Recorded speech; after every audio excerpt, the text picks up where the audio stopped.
Alors, on a vu ça, Shangha, Shangha. Alors maintenant, regardons des confusions encore sur des métaprogrammes. Alors, procédure, option que vous avez dû voir en trace.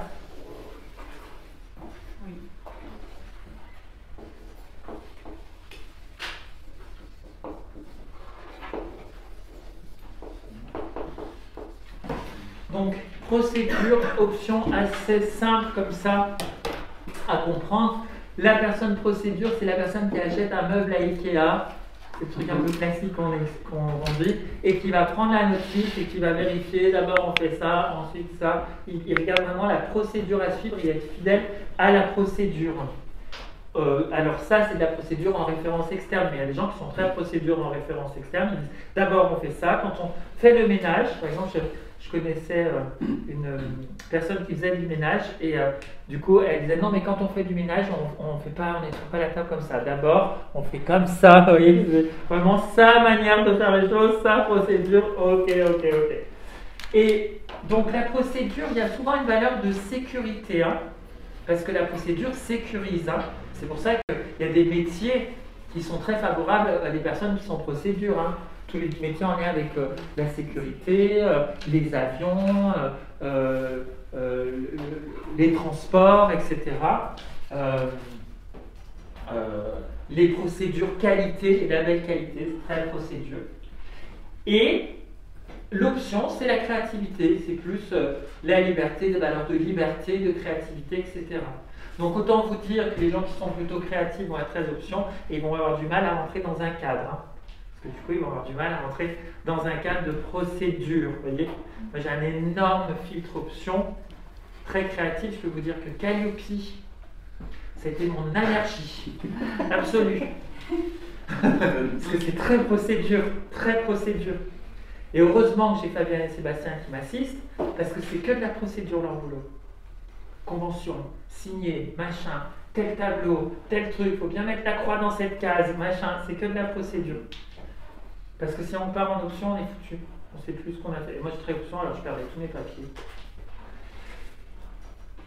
Alors, j'ai vécu Calliope comme un processus initiatique pour m'apprendre à développer mon côté procédure.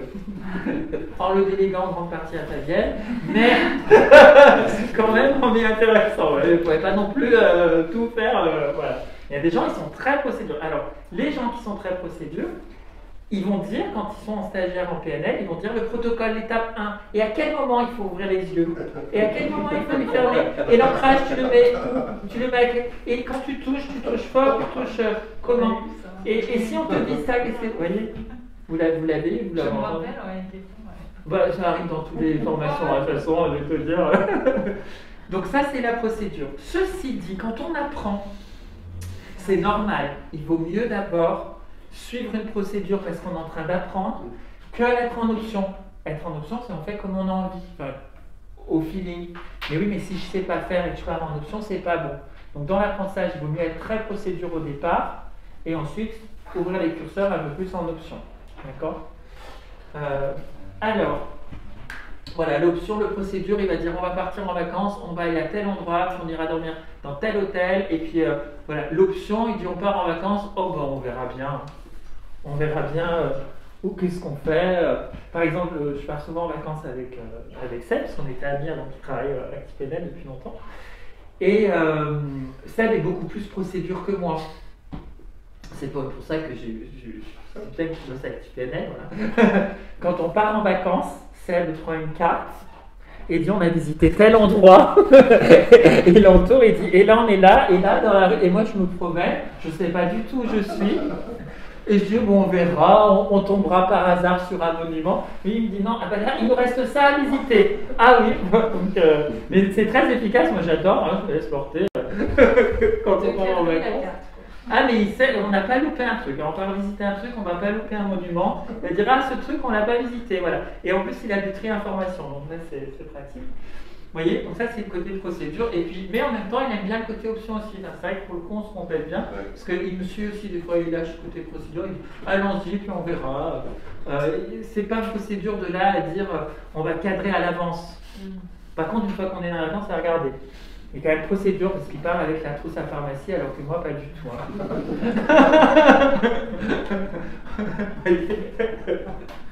Donc ça c'est une procédure option, vous voyez. Alors à ne pas confondre avec deux nouveaux métaprogrammes que vous n'aviez pas jusqu'à présent, qui vont être structure et contenu, même si je crois que vous en avoir parlé quelques fois. Structure, contenu. La structure, alors, c'est subtil, hein, comme détail global et chunk up, chunk down. C'est des notions assez subtiles. Structure, c'est mon squelette, c'est mes muscles. Mon contenu, c'est comment je m'habille. Donc je peux m'habiller en noir, en rouge, avec des fleurs, en blanc. C'est le contenu, mes habits vont changer, mais la structure, c'est la même. C'est le même squelette, c'est le même muscle, c'est le même personnage que vous avez en dessous. Ça, c'est la structure, vous voyez? Donc, dit comme ça, c'est facile à comprendre. Mais dans la vraie vie de tous les jours, à votre avis, quand vous faites un protocole en PNL, vous êtes plutôt procédure, option, structure ou contenu?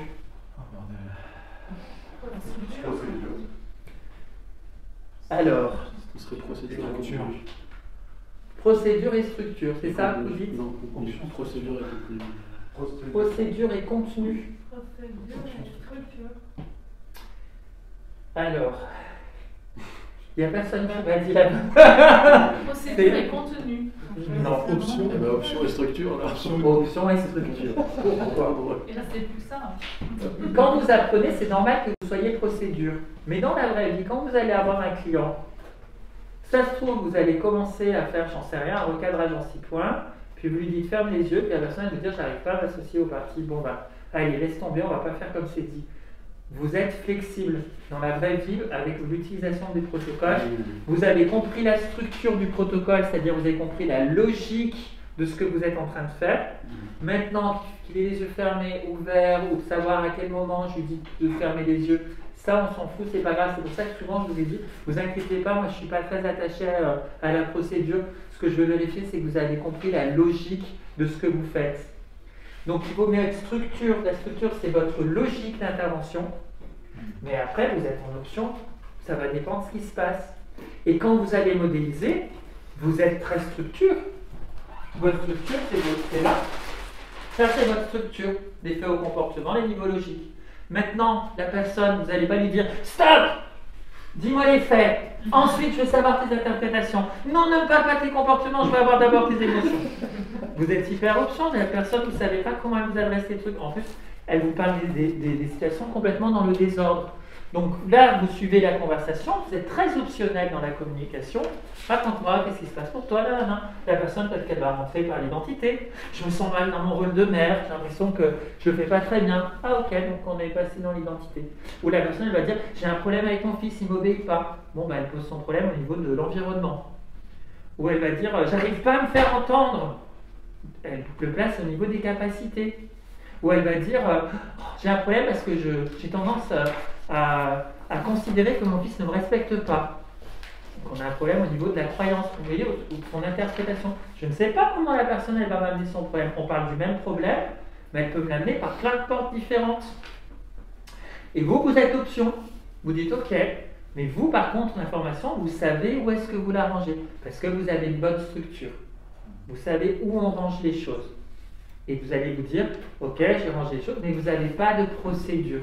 Et c'est d'ailleurs ça qui est souvent perturbant quand les stagiaires passent en niveau maître prat, c'est que vous avez été habitué à suivre une procédure à travers des protocoles, et quand vous allez arriver en maître prat, quand je vais vous montrer ma mamia, comment j'ai fait moi pour modéliser, vous allez dire, ah ouais, c'est bien, c'est super, mais concrètement, tu t'y prends comment? Je vais vous dire, vous allez faire à votre sauce. Hein. Chacun va trouver sa manière à lui de modéliser. Parce que là, on n'est plus sur une notion d'exécution comme en prat, on est vraiment sur une notion de discernement, de compréhension et de se dire ok. Mais donc du coup, vous allez être très option, mais structure. Et si vous étiez contenu, ça veut dire qu'en fait, vous êtes avec ce que la personne elle vous raconte et vous êtes que dans le contenu. Mais vous savez, le contenu, c'est par exemple, tu vas dire, je vous donne un exemple. Très récemment, là, on est avec les coachs, on a une stagiaire qui passe, et puis bon, qui n'a pas eu son certificat, qui passe avec l'évaluatrice, qui lui demande de lui faire un retour sur son coaching. Et elle me dit, elle m'a parlé qu'en contenu, pas en structure. Donc je me demande ce qu'elle a compris. C'est-à-dire qu'elle vient, elle lui dit, oui, donc voilà, ma cliente, en fait, elle a un problème de manque de confiance en elle, parce que quand elle était gamine, sa mère, elle a fait ça, et du coup, il lui est arrivé ça. Et après, du coup, en fait, elle n'a pas trop confiance, ce machin. Elle a raconté la vie de sa cliente. Puis Christine, qui est graduée, elle dit, mais moi, je veux de la structure, de la structure, de la structure. C'est quoi la croyance? C'est quoi l'état du moi? C'est quel est négatif? Au terme de niveau logique, qu'est-ce qui se passe? Qu'est-ce qui engendre quoi? De la structure. Il nous faut les deux, hein, il nous faut du contenu, mais il nous faut de la structure. La PNL est une approche très structurante. Moi, c'est pour ça que j'adore la PNL, parce que moi qui suis option, ça m'a plu dans mon côté option, mais ça m'a apporté de la structure, parce que j'ai été très dispersé. Ça m'a appris la PNL par la modélisation, de pouvoir mettre les choses, de pouvoir les ranger dans les bonnes cases, de me dire ok, ça c'est ça et c'est pas ça. C'est structure, détail, et on a un peu de contenu, mais c'est surtout on arrive à mettre de la logique dans les choses. Tu fais une différence entre contenu et détail? Non, tu peux être contenu et détail. Tu peux être contenu global. Contenu global. Tu vois. C'est une personne qui a eu un problème avec sa mère quand elle était gamine, et puis du coup ça va pas bien depuis. Ouais. Okay. Je suis contenu global. Je peux être structure globale. Hein. Bon, c'est une personne qui a un problème au niveau de l'identité parce qu'elle a certainement des états du moi qui se baladeraient dans la partie enfant, quoi, tu vois. La personne, elle est contenu global. Hein. Elle est structure globale. Vous voyez? Nous, on veut du structure détail. Vous voyez, avec un peu de contenu qu'on puisse savoir quand même d'où ça sort ce que tu expliques. J'avais comme ça un stagiaire, il était que dans la structure quand il parlait dans ses météos du matin. Et du coup on se disait mais c'est fou parce qu'en fait au final on ne sait rien de lui, mais c'est intéressant, il s'automodélisait, donc il est dans les météos, il faisait. D'ailleurs en fait je me suis rendu compte que j'ai passé toute ma soirée beaucoup dans mes processus cognitifs. J'étais énormément dans mes pensées et je me suis rendu compte que finalement mes pensées, elles étaient dans une grande orientation mismatch quand même. Hein. Alors j'avais du mismatch sur moi, mais j'avais surtout beaucoup de mismatch avec les autres. Parce qu'au final, je me suis rendu compte que tout ça, ça m'amenait à être très associé à mes émotions. Et que une fois que j'étais associée à mes émotions, je rentrais shut down dans mon problème. Et au final, ça mettait beaucoup de confusion dans mes niveaux logiques. Hein. C'était super bien analysé. Ça fait sens, hein, je comprends hein, ce qu'il me dit. Mais je ne sais pas du tout ce qu'il a vécu hein, dans sa soirée. Je ne pourrais pas vous dire à quoi il a pensé. Il était mismatch sur quoi? Son chien, sa voisine. Voilà. Et puis on en a d'autres qui vont nous dire ah moi j'ai passé une soirée, j'ai vu mon père et puis il m'a dit ça, alors du coup je l'ai mal pris, machin. Ça c'est du contenu. Et donc dans vos météos maintenant, ce que vous allez faire, vu que vous apprenez à modéliser, vous allez faire les deux. Parce que c'est ça l'automodélisation. Si vous allez bien maintenant, alors vous avez eu les personnes ressources qui ont cette habitude de le faire, alors du coup ils arrivaient dans les météos en prête, ils disaient attention on est en prête. Ils disaient moi je suis très en aller vers et je suis très match sur eux. Mais oui, parce qu'ils sont structure, ils sont passés à mettre Pratt tout entière avant de parler de la structure sans arrêt. Donc du coup ils modélisent sans faire exprès, tu vois. Mais moi je leur dis, vous êtes nés avec des bases ou des têtes ou des Pratt, ne leur parlez pas avec un langage de structure. Ils ne sont pas encore là. Donc, ou peut-être qu'ils voulaient peut-être faire bien devant moi, j'en sais rien. Je ne sais pas, je fais de la lecture de pensée. Mais c'est ça que vous entraînez et ça vous permet de vous automodéliser. Et si vous dites que de la structure, moi je ne peux pas vous dire que vous vous trompez ou dire je vais vous entendre la structure, je vais dire ah ouais d'accord, c'est bien, tu t'es super bien automodélisé. Mais si vous me dites par exemple hier j'étais très mismatch parce qu'en fait je me suis rendu compte que tout allait bien, mais vraiment je me suis dit qu'il y avait que ça pourrait poser des problèmes à machin et tout, je vais vous dire ah c'est bien ce que tu me dis mais c'est pas du mismatch. Tu étais match avec une orientation problème. Ah, ok, merci. Ce qui fait que même les météos sont apprenants. Parce que du coup, c'est vraiment un langage que vous apprenez quand vous faites un maître praticien. Vous apprenez à manier le langage, de pouvoir modéliser, repérer concrètement quand une personne elle s'exprime, c'est quoi qu'elle fait, ou c'est quoi sa stratégie. Et du coup, à s'automodéliser. Et c'est vachement pratique, du coup. C'est bien. Donc c'est ça, structure et contenu. Structure, option. Ça va, vous suivez bien? Alors, structure, contenu, procédure, option. Alors, des métaprogrammes qui se confondent.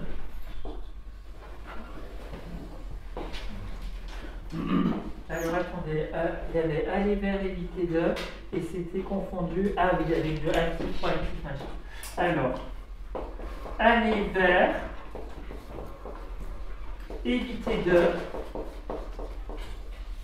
et on va confondre ça avec les métaprogrammes actifs et passifs.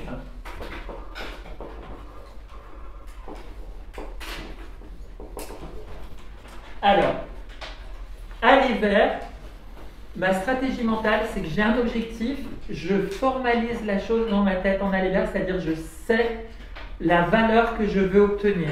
Par exemple, je veux de l'honnêteté. C'est vraiment la formulation de l'objectif formulé affirmativement. Vous voyez, la personne, qu'est-ce que tu veux? Je voudrais réussir mon examen. Vous voyez, c'est un aller vers. Qu'est-ce que tu voudrais? Je voudrais pas rater mon examen.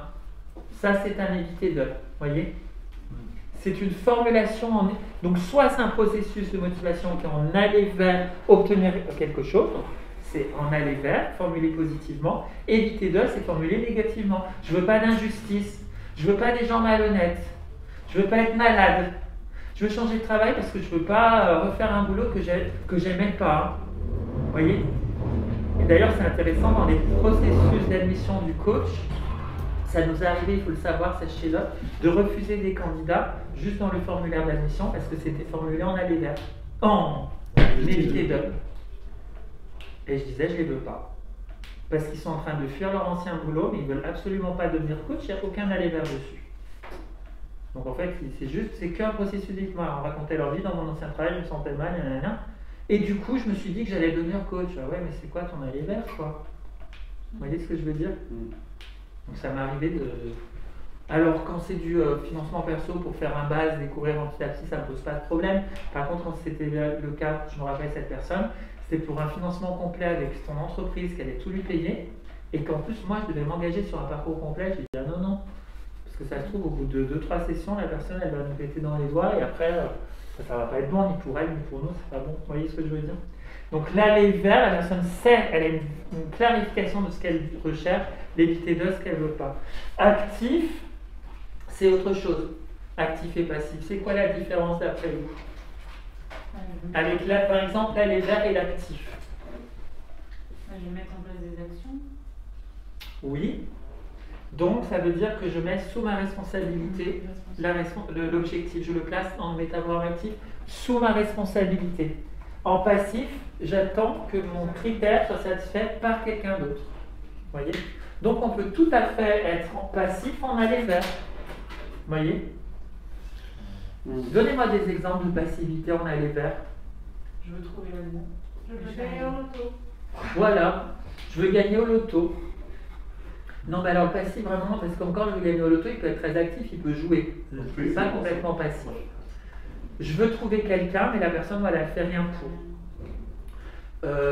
Bon, là, c'est connoté négativement, mais dans une stratégie qui réussirait, ça serait connoté positif. C'est vachement bien d'être passif en aller vers. Peut-être des métiers ou des choses. Quand on est en train de s'installer. Alors non, parce que si tu es passif, du coup, tu ne vas pas mettre grand-chose sur ta responsabilité, ça ne va pas développer beaucoup de choses. Il faut mettre aller vers et actif. C'est un peu lié au... Je n'ai pas d'exemple précis, mais c'est un peu lié au lâcher-prise, en fait. Voilà. Ça peut être par exemple un jardinier, il a arrosé son jardin, le temps que ça pousse, il ne peut plus qu'à être en passivité. Vous voyez ce que je veux dire? Ou même les personnes qui veulent un enfant, qui veulent un enfant, parfois il y a ce truc-là. Ils veulent absolument un enfant, puis le jour où ils arrêtent de le vouloir, ils en ont. Ouais, mais du coup, s'ils arrêtent de le vouloir, ils sortent de leur processus d'aller vers. Dans l'aller vers, tu as toujours le processus, mais je suis en passivité, ça veut dire à un moment donné, ça ne dépend pas de moi et je vais attendre. Un coach vous pouvez complètement à un moment donné avec votre client vous dire je reste en aller vers, mais je vais me mettre en métaprogramme passif, ça sera à lui de trouver la réponse. Je ne vais pas lui donner le poisson, je vais lui apprendre à pêcher. Donc là, la réponse, je l'ai. Et entre deux rendez-vous, je vais dire au client, je vous laisse réfléchir. Je vous laisse réfléchir. Je suis en passivité parce que j'attends que la réponse vienne de mon client. Je suis en passivité avec du tri sur l'autre et de la référence interne. La vente d'une maison aussi, on la met en vente et on attend. Après, on reste en passivité et au bout d'un En moment, attendant que le client il arrive, oui. Mais le moment où tu la mets en vente, c'est actif, Attends, mais d'accord. c'est en attendant le client, oui, en passivité. Avoir une bonne santé ou manger. Non. Alors non, parce que tu vas manger Ça va ça, être tu seras actif. Actif. Mais en fait, c'est souvent les notions qui sont connotées sur de la patience. Ça veut dire l'objectif va venir, mais il faut que j'attende. Et il ne faut pas que je bouge. Donc ça, c'est de la passivité. Des fois, la passivité est bien. On pense des fois à tort. Moi, j'ai vu des vidéos comme ça sur YouTube de gens qui disaient qu'ils faisaient de la PNL et ils disaient passif, c'est pas bien. Ils connotaient avec du jugement de valeur, c'est-à-dire actif, c'est bien, passif, c'est pas bien. Tu es dans ta zone de passivité, il disait, tu es dans ta zone de suradaptation, je sais pas quoi, ce qui peut être complètement vrai, mais attention, les métaphores sont tous connotés positifs. Le métaphore passif, il est super des fois. Des fois, il vaut mieux ne rien faire et se dire, ok, je vais être passif, je vais attendre que ça vienne de l'autre. Parfois, pour un travail en équipe, il faut pas trop faire pour tout le monde, en fait. Oui, des fois c'est bien, voilà, mais c'est de la place, être un peu plus dans la passivité. Tout à fait, tout à fait. Alors, on peut être très actif dans l'éviter de. Je veux tellement pas. Je veux vraiment pas rencontrer quelqu'un, du coup je prends pas soin de moi. Je fais bien Ouais, voilà. Là, c'est négatif. Ou je veux tellement pas tomber malade que je vais vraiment faire attention de me faire un régime alimentaire très équilibré. Ben, c'est très actif, mais la personne en fait elle est très active dans son éviter de. Vous voyez. Et donc encore une fois, l'éviter de, des fois c'est très bien, hein, mais des fois c'est pas bien la personne qui va éviter. Du coup c'est pas bien des fois. Vous allez avoir des évités d'heures, vos clients quand ils vont venir, ils viennent et ils ont une partie d'eux qui en a les verts, c'est la partie qui vient consulter, qui se rend dans le cabinet. Et tout ce qui est manifesté dans le cabinet, une fois qu'ils y sont, c'est des évitements. Ils ne vous parlent plus, ils ne communiquent plus sur leurs problèmes. Et vous, faut y aller quand même. Mais pas trop. Parce que si vous restez trop actif en aller vers, plus vous êtes actif, moi ça m'arrivait ça, je m'étais fait superviser. J'avais un client comme ça, je ramais, et je dis à Christine, parce que à ce moment-là c'était Christine qui m'avait supervisé, je lui dis mais je comprends pas, hein. C'était un ado, c'était affreux. Oh, il arrivait, il était comme ça. Il arrive comme ça, il fait. Moi il fait. Comme ça, et comme ça. Et moi, j'étais là. Alors, quel est ton objectif et tout? J'étais à fond en aller vers. J'étais à fond actif. Et lui, il était passif comme ça. Ouais, je sais pas. Je lui dis, mais c'est toi qui viens en plus. Il était d'accord. Ouais, je sais pas. Et je tourne en rond et tout. Au bout de 5 séances, je dis, mais c'est pas possible. En plus, il arrivait tout le temps 20 minutes en retard. Et en plus, je le regardais 20 minutes après, du coup. Et tout le long, je lui posais des questions et tout. Et j'appelle Christine. Je lui dis, j'ai besoin d'une supervision. Je ne sais pas quoi faire avec ce jeune. Ça fait 5 séances. On n'a pas avancé. Qu'est-ce que je fais avec lui? Et elle me dit, je leur dis, qu'est-ce que tu apprends à tes stagiaires en base PNL, dans la relation humaine et le rapport? Je lui dis, bah, la synchronisation. Elle me dit, bah, pourquoi tu ne te synchronises pas? Je lui dis, mais c'est une catastrophe. Si je me synchronise, ça veut dire il arrive 20 minutes en retard, je le refais attendre 20 minutes. Ça veut dire il rentre dans la pièce, il souffle en me regardant, je souffle en me regardant. Il s'affale sur sa chaise, je m'affale aussi. Et je dis rien, j'attends et on se regarde dans le blanc des yeux. Il me dit, bah, je sais pas si ce que tu fais ne marche pas. Fais autre chose, pourquoi tu le fais pas? Si tu laisses cette place, peut-être que ça va le faire réagir.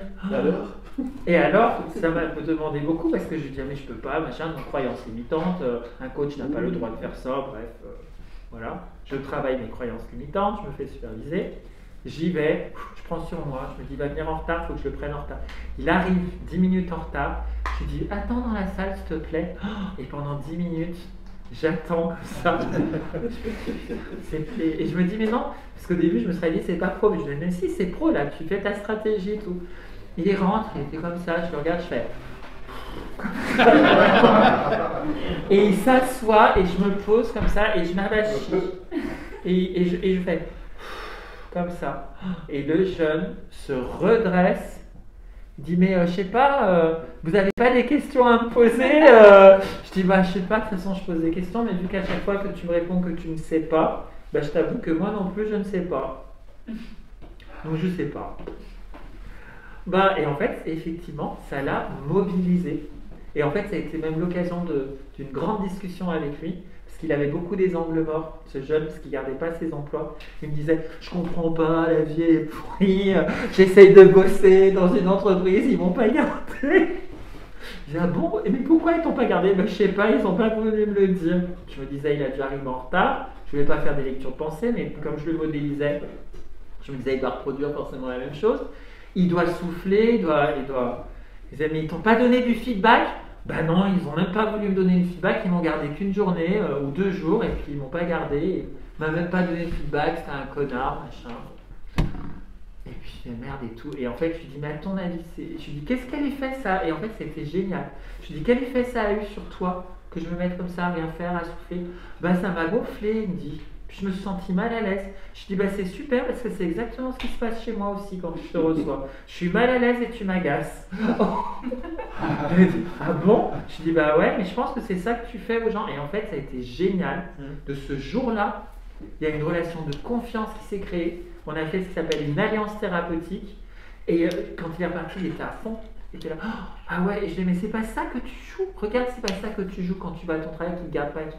Bah si, c'est vrai, hein, je t'arrive en retard, c'est vrai, machin. Il est reparti, il était super content. Et c'est devenu un client super. On a pu vraiment avancer. Il est devenu engagé. Je lui disais, je sais pas, là écoute, tu as ta modélisation, on la voyait, on l'a posée au tableau. Qu'est-ce que tu comptes faire? Moi, je sais pas, c'est toi qui vois ce que tu veux faire. C'est pas moi qui vais te dire. J'activais le curseur passivité, qui chez moi était une grande allergie, la passivité. Et je me suis fait abuser parce que j'en avais pas conscience, ça faisait partie de mes angles morts. Parce que moi, je suis quelqu'un, dans ma vie, j'ai beaucoup compté sur moi-même, vouloir me responsabiliser, etc. Mais donc, du coup, je le faisais trop. Et plus j'étais en actif, plus lui, il était dans plus il était dans le métaprogramme passif. Vous voyez? Alors attention, c'est pas parce qu'une personne ne parle pas qu'elle est forcément passive, hein, par exemple. Je peux être dans un groupe comme ça, dans une formation, puis je peux avoir quelqu'un, par exemple, un participant, qui ne va pas prendre la parole. Ça ne veut pas dire que la personne est passive. Hein. Donc attention aux équivalences qu'on va faire. Peut-être qu'à l'intérieur, ça cogite à fond, quoi. Vous voyez? Donc si ça cogite à fond, c'est pas passif. C'est extérieurement son comportement. C'est le comportement qui est passif, mais intérieurement, la stratégie n'est pas une stratégie de passivité. Donc il faut faire attention parce que du coup, on a vite fait de dire, ah bah tiens, la personne elle est passive, en fait, elle s'en fout, je sais pas quoi. Non, non. Actif-passif, et donc après on avait des autres métaphores par rapport à ça. On a le proactif.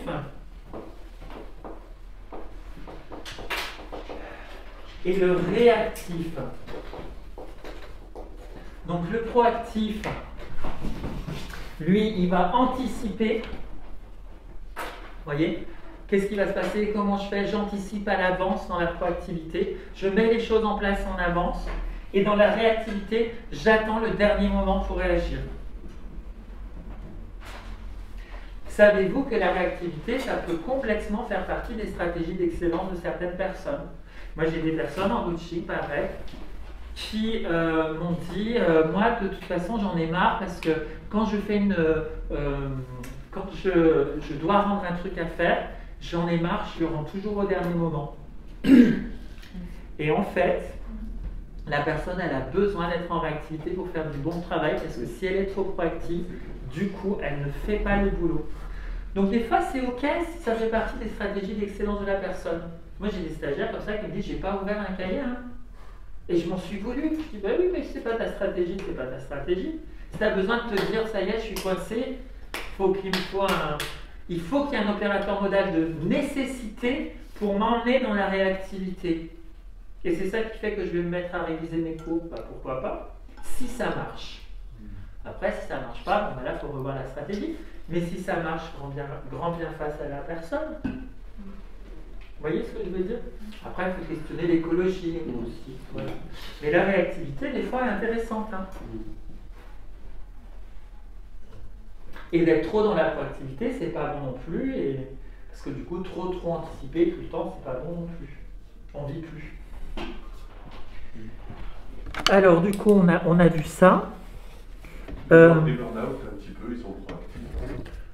Ceux qui font des D'accord. Ils sont proactifs, actifs et réactifs. Beaucoup. Ils ont les trois, Ah oui. souvent. Parce qu'ils mettent beaucoup les choses sous leur responsabilité. Et ils ont du mal à passer en passivité, tout à fait. Hein. Alors, on a vu également, elle est la réalité de... Alors... Ah, celui-là, je ne l'avais pas dit tout à l'heure. Je vais revenir sur mon match et mon mismatch. Et je vais vous parler du nouveau métaprogramme qu'on n'a pas encore vu, qui s'appelle Similitude et différence.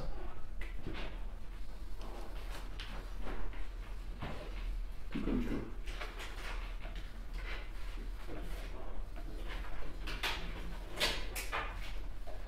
Il y a certains livres de PNL qui disent, parce que c'est des traductions de l'anglais en français et c'est mal traduit, et je pense d'ailleurs à un des livres de Robert Dills qui parle des croyances, c'est très mal traduit, parce qu'il marque que le match c'est de la similitude et que le mismatch c'est de la différence.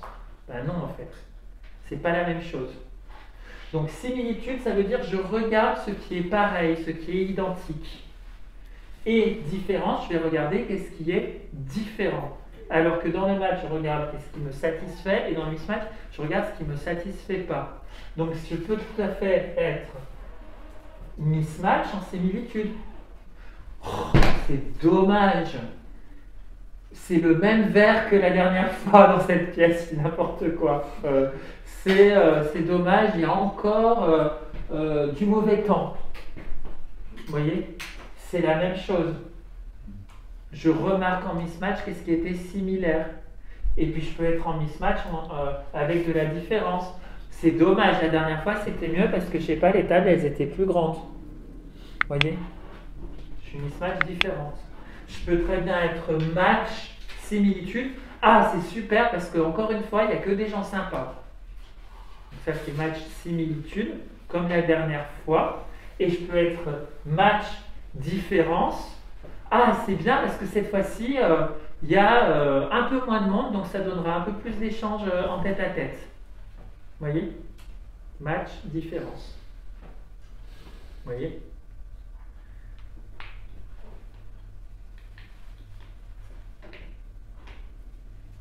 Le racisme, c'est du mismatch différence. Vous voyez ? On n'est pas pareil. Donc du coup, comme on n'est pas pareil, et ben du coup je mismatch, on n'a pas les mêmes, et on le place en termes d'appartenance ou autre. Vous voyez ? Le racisme, la couleur de la peau, c'est du mismatch, différence. On n'a pas la même couleur de peau, donc voilà, mismatch, différence. Alors quelqu'un pourrait dire, et alors ? Au contraire, c'est bien. Vous voyez ce que je veux dire ? Et tu aurais un exemple de match, une différence ? Match différence, oui. Et ben justement, on n'est pas de la même culture, mais c'est super, je vais apprendre plein de choses avec toi, tu vois. Parce qu'on n'est pas pareil, donc voilà, je vais découvrir des choses. Super, tu vois. Match différence. Donc c'est pour ça que c'est pas la même chose, un match et similitude et mismatch différence, c'est pas la même chose. Ça va, c'est clair pour vous. Mais vous voyez, quand vous avez une problématique de coaching comme ça, et la personne, elle vient, elle vous dit, bah moi, vous savez, hein, les Arabes et les Noirs, je dis n'importe quoi. Ah oui, donc elle est très mismatch. Et vous dites, c'est quoi qu'elle fait en PNL, c'est quoi qu'elle fait? Elle fait du mismatch différence. Vous voyez, avec du jugement de valeur en plus.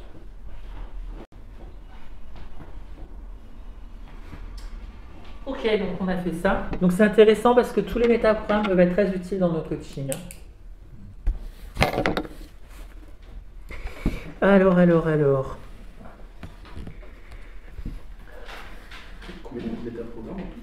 Ben là, je crois qu'on a compté, il y en a 70. 70. Contenus en comptant l'évaluation du métamodèle. Et par exemple, là, en disant 1, 2, tu vois. D'accord, ok. Donc, si tu comptes tout, je crois qu'on a à peu près dans les 70. Là, ils sont tous. Non, ils y sont tous et j'ai découvert dans des ouvrages de PNL qu'il y en avait certains qu'on n'avait pas. Donc, qu'on n'utilisait pas. Donc bon, c'est très vaste la PNL.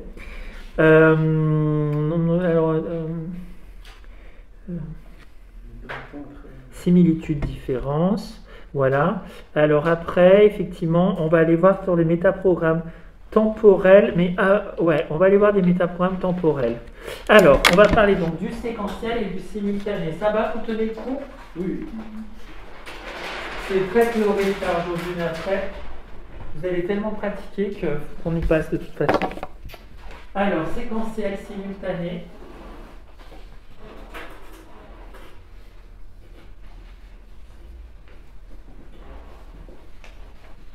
Donc facile celui-là.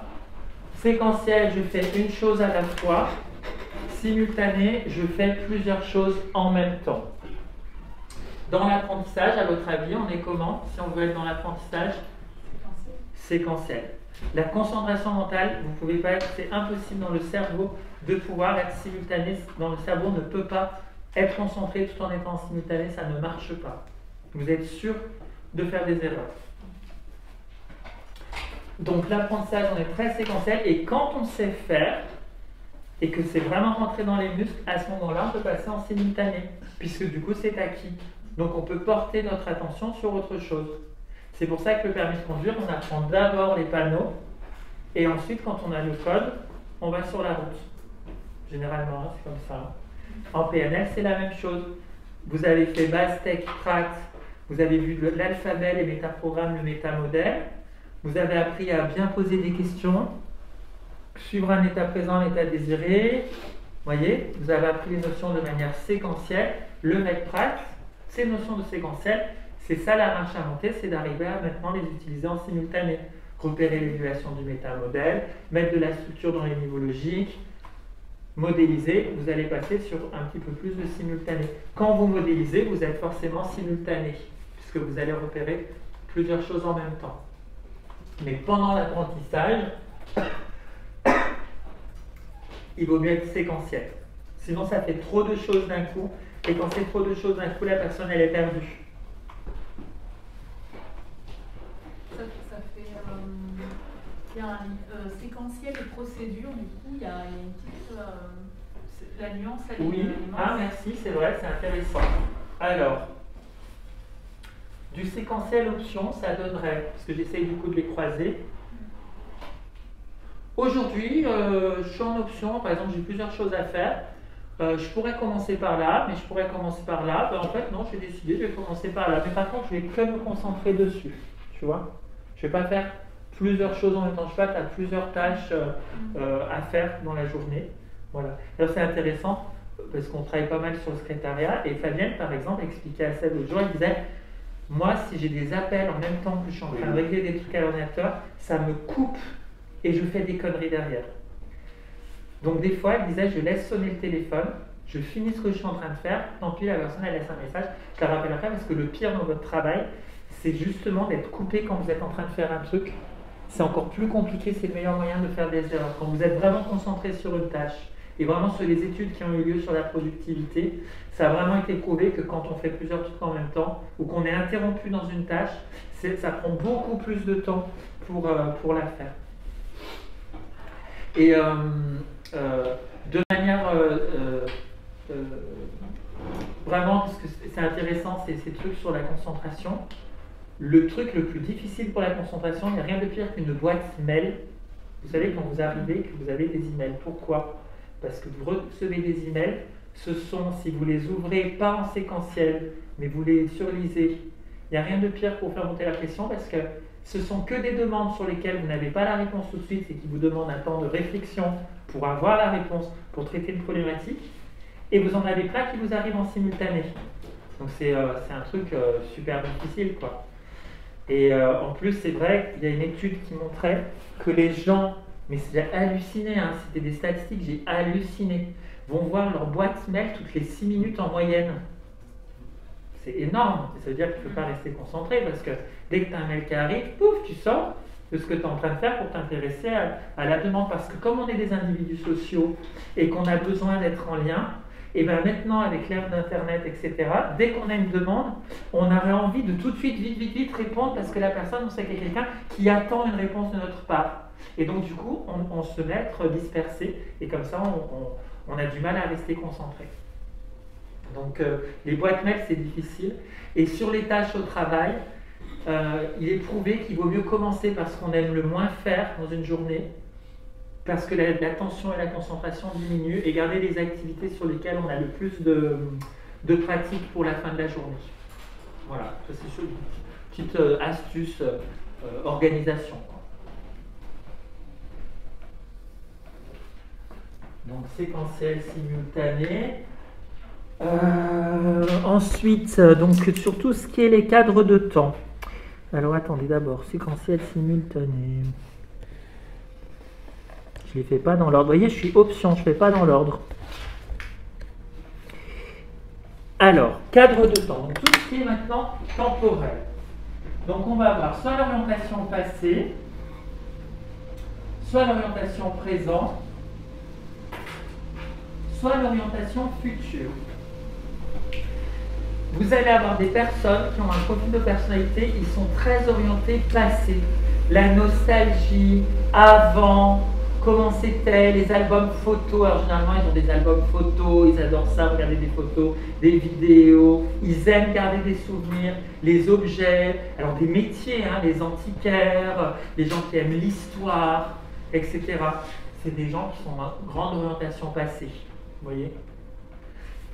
Vous avez ceux qui sont que dans le présent, donc eux, c'est simple, dans le présent, j'avais comme ça un ex qui est très orienté présent, moi j'ai plutôt orienté passé, mais lui très orienté présent, et quand on s'est séparés, moi j'ai cru qu'il n'en avait rien à péter, mais non, c'est juste qu'il était orienté présent, c'est-à-dire que vu qu'on n'était plus ensemble, c'est bon en fait, c'est fini. Mais moi, quand orienté passé, j'ai mis du temps à me remettre d'une séparation, le temps de tourner la page, etc. Mais ça ne veut pas dire que la personne, que c'était pas important, vous voyez. Moi, c'était des équivalences que je faisais. Je me disais, ah, peut-être la personne, en fait, elle s'en foutait, quoi. C'était ça. Non, en fait, c'est que la personne est orientée présent. Donc, ça y est, c'est fini, c'est autre chose maintenant. Vous voyez. Si vous vous êtes orienté passé, vous dites, oh là là. Puis vous restez dans le passé. Vous voyez. Ça, c'est l'orientation. Et ceux qui sont orientés futur, alors eux, ils pensent qu'au futur. Demain, des projets. C'est toujours demain, c'est toujours après.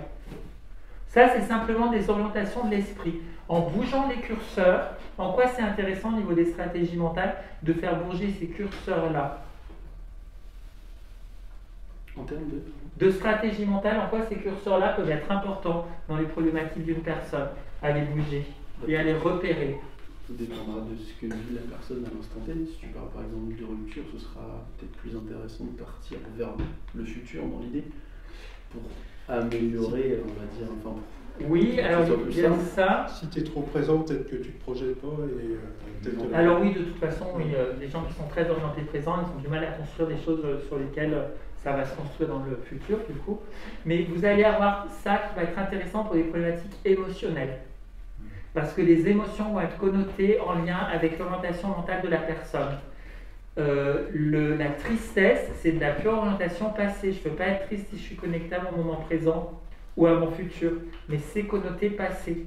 Si je suis dans l'anxiété et la peur, c'est forcément que j'ai une orientation future. Sinon, je ne peux pas être dans le présent, vous voyez. Et si je suis dans comment on appelle ça? Je ne sais pas quoi faire de ma vie, je ne sais pas. Peut-être que je suis trop dans le présent. Il me faudrait un peu plus d'orientation future. Et pourquoi pas me servir de mon passé pour aller regarder comment construire mon futur, vous voyez. Donc les curseurs au niveau du temps peuvent vraiment avoir un impact quand on accompagne les personnes au niveau de leur vie émotionnelle. Quand on va faire bouger ces curseurs-là. Alors toujours dans les curseurs temporels, vous avez les subordinations temporelles.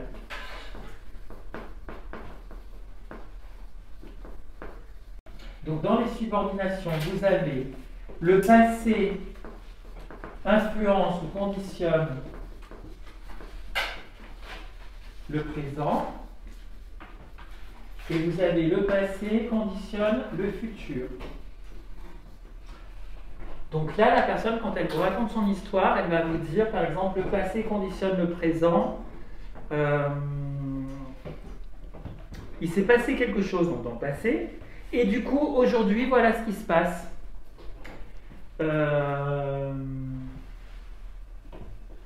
J'ai pas d'exemple comme ça. Si vous en avez. Qui était pas dans le matériel. Comment? Ah, la personne que je racontais tout à l'heure, Oui.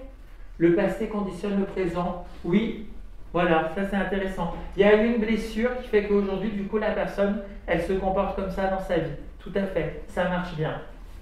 Le passé conditionne le futur.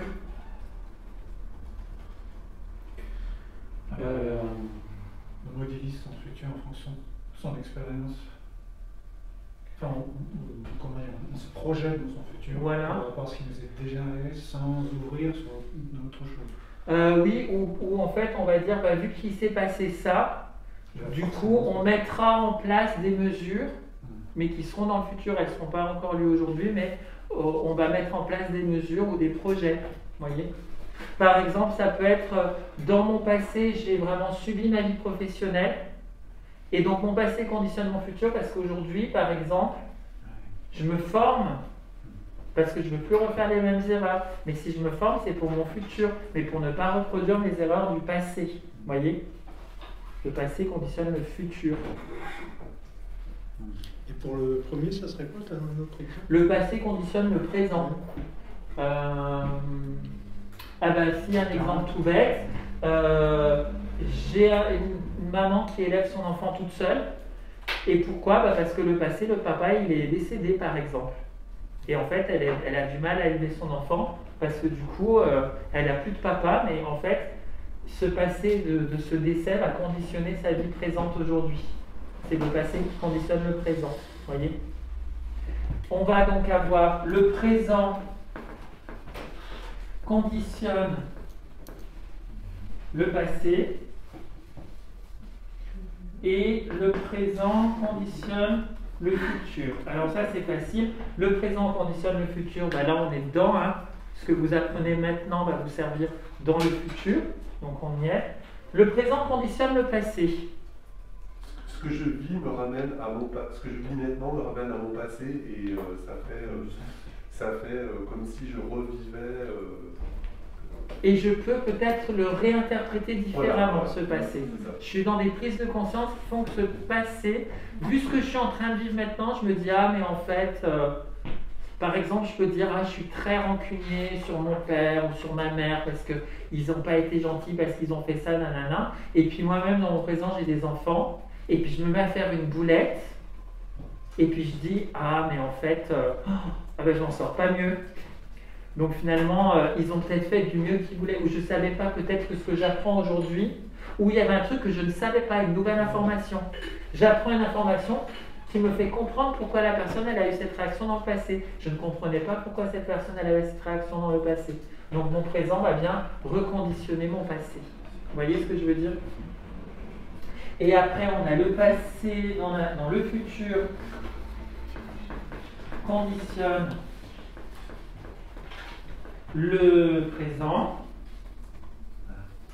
ou le futur conditionne le passé. Donc, le futur conditionne le présent. Par exemple, le futur conditionne le présent. Comme on sait qu'au niveau de l'écologie, dans le futur, les prévisions, on sait qu'il va y avoir plus de degrés sur la planète, je ne sais pas quoi. Il y a des mesures qui peuvent être mises en place dès aujourd'hui. C'est bien le futur qui conditionne le présent. Vous voyez? Ça va? Le futur conditionne le passé. Il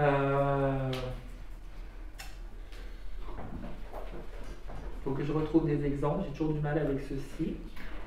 Catherine, pour le coup, elle arrive bien demain. Vous lui demanderez pour venir sur le. À chaque fois, elle a plein d'exemples, Catherine, sur ceci. Le futur conditionne le passé. Ah, si!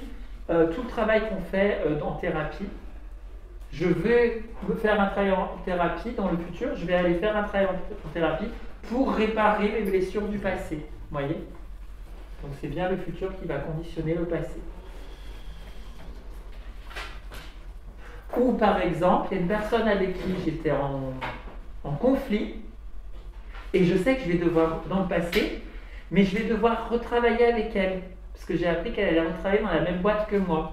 Et bien du coup, sachant ça, il va falloir qu'on se réconcilie parce que sinon ça va être compliqué de bosser ensemble.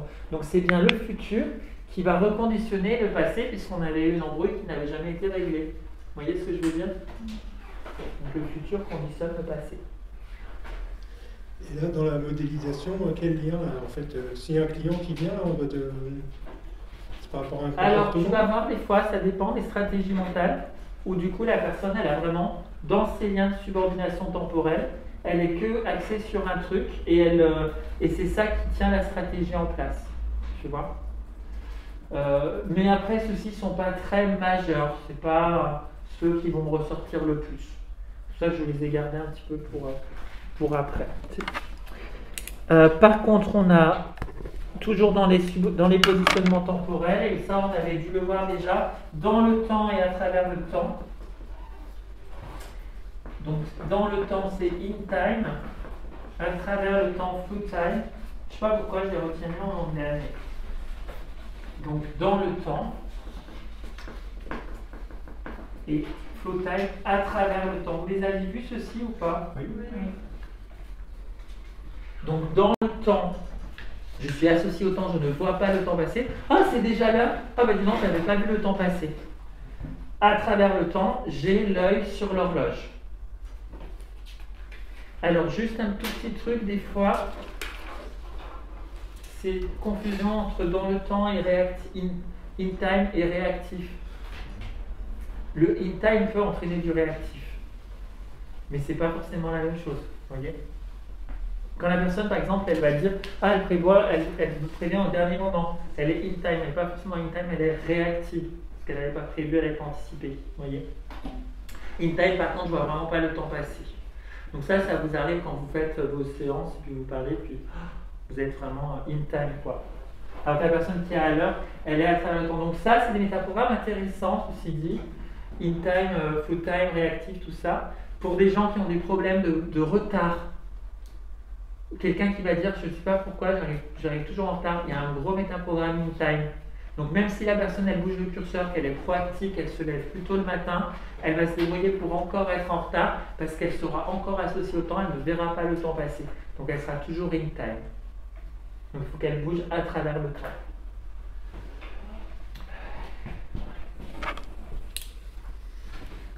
Je crois qu'on a fait tous les métaprogrammes qui étaient en lien avec le temps. Je sens que vous avez besoin d'une autre pause.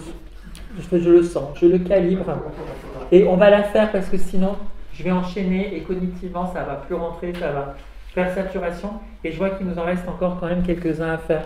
Donc on va refaire une courte pause pour que vous ayez le temps de vous aérer l'esprit.